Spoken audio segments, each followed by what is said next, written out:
आज बाबा ने कहा है, हम दुख हरता सुख करता बाप के बच्चे हैं। किसी को भी दुख नहीं देना है।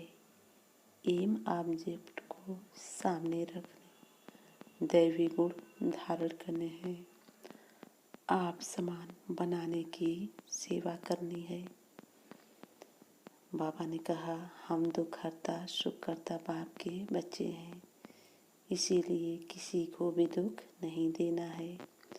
एम ऑब्जेक्ट को सामने रखना है, दैवी गुण धारण करने हैं। आप समान बनाने की सेवा करनी है। तो बाबा ने कहा, इस बात को हम ध्यान दें, कहीं हमसे गलती न हो। जो बाबा ने कहा वो करना है। बाबा ने कहा, ड्रामा के हर पार्ट को जानते हुए भी किसी भी बात का चिंतन नहीं करना है। मनसा वाचा कर्मणा कोई खराब कर्म न हो, यह ध्यान देकर डबल अहिंसक बनना है।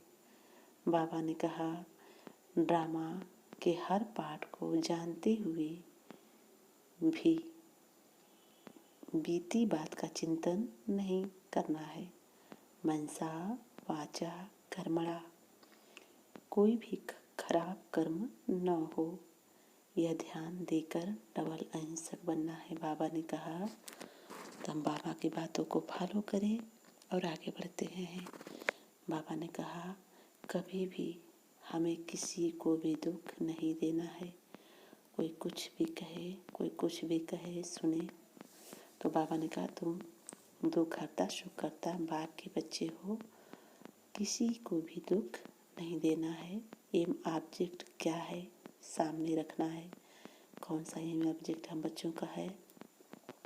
आप समान बनाने की सेवा करनी है। एम ऑब्जेक्ट सामने रखना, दैवी गुण धारण करने हैं। आप समान बनाने की सेवा करनी है।